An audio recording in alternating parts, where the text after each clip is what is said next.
নাহমাদুহু ওয়া নুসাল্লি আলা রাসূলিহিল কারীম আম্মা বা'দ। সম্মানিত হাজিরিন, আজকে আমার আলোচনার বিষয়বস্তু হলো যে মৃত্যুর পরে আল্লাহ রাব্বুল আলামিন মানুষদেরকে জীবিত করবেন, জীবিত করে হাসর ময়দানে তুলবেন।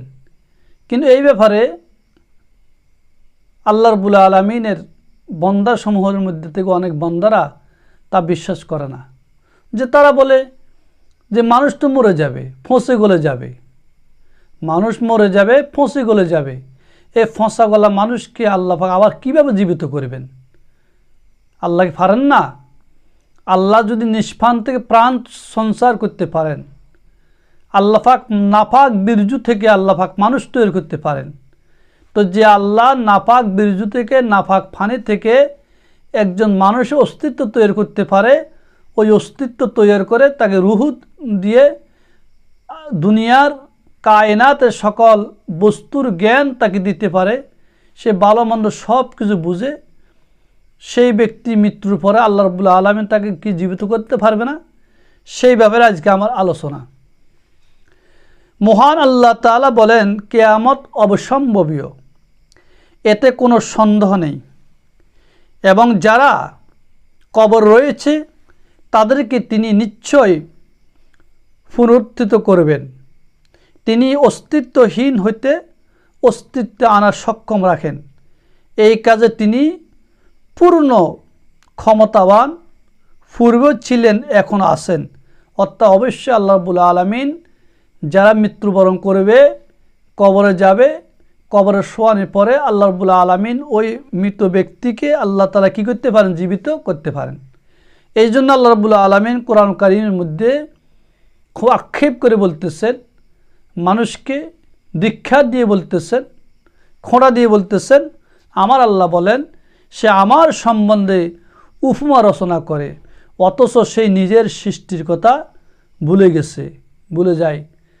আল্লাহ তাকে যেই সৃষ্টি করেছেন সে তার সৃষ্টির কথা ভুলে যায়। সে বলে অস্তিত্বে প্রাণ সঞ্চার করবে কে? যখন ওটা পৌঁছে গলে যাবে, ফেটে যাবে। এই পৌঁছে গলে যাবে, এই পৌঁছে গলে যাওয়া দেহের ভিতরে প্রাণকে সঞ্চার করবে, রুহকে দিবে। আল্লাহ পাক নবীকে বলতেছেন, হে নবী, আপনি বলে দিন ওর মধ্যে প্রাণ সঞ্চার করবেন তিনি, যিনি ওটা প্রথমবার সৃষ্টি করেছেন।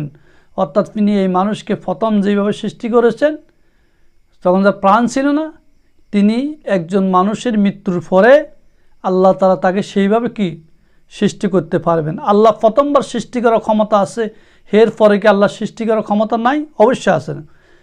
এই সৃষ্টির সম্পর্কে ভালো জানেন। তিনি তোমাদের জন্য সবুজ বৃক্ষ হতে অগ্নি উৎপাদন করেন এবং তোমরা তা দ্বারা প্রজ্বলিত করো। তিনি তোমাদের জন্য সবুজ বৃক্ষ থেকে অগ্নি তৈরি করেন, আর সেই আগুন তোমরা প্রজ্বলিত করে জ্বালাও। সূরা ইয়াসিন ৭৮ নম্বর ৮০ নম্বর আয়াত। হযরত লাকিত ইবনে আমির রাদিয়াল্লাহু তাআলা আনহু, যিনি আবু রাজিন আকিল উপনামে প্রসিদ্ধ ছিলেন, একদা রাসূল করিম সাল্লাল্লাহু আলাইহি ওয়াসাল্লামকে জিজ্ঞাসা করেন, হে আল্লাহ রাসূল সাল্লাল্লাহু আলাইহি ওয়াসাল্লাম, কিয়ামতের দিন আমরা সবাই কি মহামান্বিত আল্লাহকে দেখতে পাবো? অর্থাৎ কিয়ামতের দিন আমরা কি মহান রবকে দেখতে পাবো? এখন তো মহান রবকে আমরা দেখি না। তার সৃষ্টি বস্তুর মধ্যে এর কোনো নমুনা আছে যে আমরা আল্লাহকে যে দেখব? আল্লাহর সৃষ্টির মধ্যে এমন কোনো নমুনা আছে কি? রাসূল করিম সাল্লাল্লাহু আলাইহি ওয়াসাল্লাম উত্তরে বললেন যে তোমরা সবাই কি চাঁদকে সমানভাবে দেখতে পাও? তোমরা সবাই কি চাঁদকে একসাথে দেখো না? চাঁদ হয় কি না? অবশ্যই দেখি। যদি তোমরা চাঁদকে দেখতে পাও,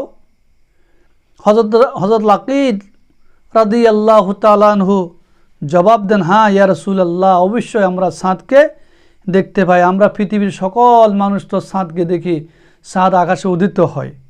তখন রাসূল করিম সাল্লাল্লাহু আলাইহি সাল্লামকে বললেন, তোমরা চাঁদকে যেরকম দেখো, চাঁদ তো আল্লাহর সৃষ্টি বস্তু, আল্লাহর শ্রেষ্ঠত্বের, আল্লাহর সৃষ্টি, তোমরা চাঁদকে যেভাবে দেখতে পারো, তো আল্লাহর শ্রেষ্ঠত্বের অধিকারী তোমরা আল্লাহকে সেইভাবে দেখতে পাবে। অর্থাৎ তোমরা আকাশের চাঁদ যেভাবে দেখো, মহান রবকে এইভাবে তোমরা দেখবে। হযরত লাকিদ রাদিয়াল্লাহু তাআলা আনহু আবার জিজ্ঞেস করেন, হে আল্লাহ রসুল সাল্লাল্লাহু আলাইহি ওয়াসাল্লাম, মৃতকে জীবিত করার কোনো প্রমাণ ও দৃষ্টান্ত দুনিয়ার বিদ্যমান আছে কি? যে আল্লাহ তাআলাকে মৃতকে জীবিত করবেন, এই জীবিত করার কোনো দৃষ্টান্ত দুনিয়ার মধ্যে বিদ্যমান আছে কি? আপনি বলতে পারেন, রাসূল করিম সাল্লাল্লাহু আলাইহি ওয়াসাল্লাম উত্তর দেন, তুমি কি এমন কোনো অনাবাদ পতিত ভূমির মধ্যে দিয়ে গমন করো নাই? মানে তুমি কি এমন অনাবাদী ভূমির ফাঁস দিয়ে গমন করো নাই, যে ভূমিটা একেবারে ফেটে তছনছ হয়ে গেছে, যখন ঘোড়ায় দৌড়ায়, গাধা দৌড়ায়, ছাগল গরু সেইখান দিয়ে হাঁটে, শুধু ওই অনাবাদী ভূমি থেকে ধোঁয়া ধুলাবালি উঠতে থাকে, তো সেই তো মৃত। আবার আল্লাহ রাব্বুল আলামিন আকাশ থেকে ফানি বর্ষণ করেন, ফানি বর্ষণ করে ওই অনাবাদী জমিনকে, অনাবাদী ভূমিকে আল্লাহ তাআলা ভূমিতে রূপান্তর করেন, সেখানে ধান রোপণ, সেই জমিনকে উর্বর করার পরে সে ধান রোপণ করেন, সে সরিষা রোপণ করেন, সরিষা ধান সবগুলা এরকম সব ফসলগুলা সবুজ রঙের উঠতে থাকে, সে ধান ধরে, সেইখানে যে ফসল করে সেই ফসল সেখানে বাইর হয়। তাহলে এইভাবে আল্লাহ রাব্বুল আলামিন যেরকম অনাবাদী জমিনকে, ফাটা জমিনকে, মৃত জমিনকে উর্বর করতে পারে, সেইখানে ধান রোপণ করলে ধান বাইর হয়, বিভিন্ন শ্বাস হয়। সুতরাং আল্লাহ রাব্বুল আলামিন এরকম, আল্লাহ কি